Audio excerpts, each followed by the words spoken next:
राजा हमारा के नाइटी पहिरा के रोज रोज नाइट लगावेले।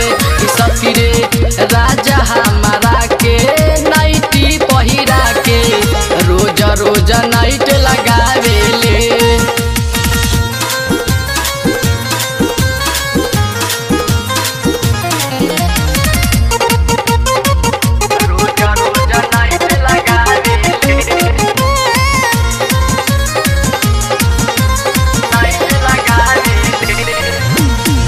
ओकरा हम डरे पहिरे निसारी दिन भर गरमी बर्दाश्त करिले।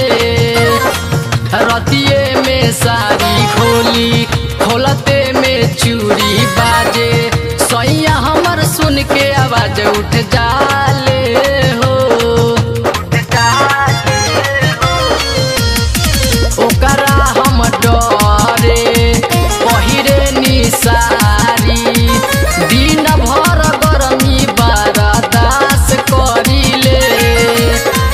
रतिये में साड़ी खोली खोलते में चूड़ी बाजे सैया हमर सुन के आवाज उठ जाले हो। देह सुघरावेला कोरा में दबावे हौला शुरू हो जाला हौला शुरू हो जाला। कि सखी रे राजा हमारा के नाइटी पहिरा के रोज रोज नाइट लगावेले। कि सखी रे राजा हमारा के नाइटी पहिरा के रोज रोज नाइट लगावेले।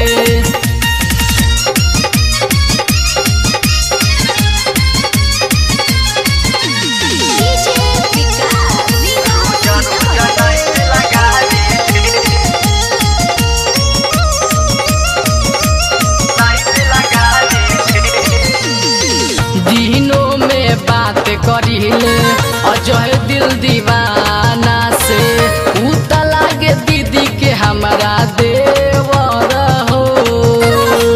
पियारी की रसीला बात करे में देखेला उत कहेला बहु से हो जाने वर हो। दिनों में बात करिले अजय दिल दीवाना से उत लागे दीदी के हमारा देवर हो।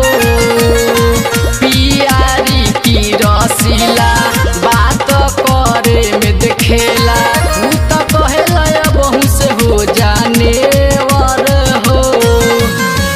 बार बार हो पूछेला कहाँ बतियावेलू हमर मनवा डेरा जाला हो हमर जीव घबरा जाला हो।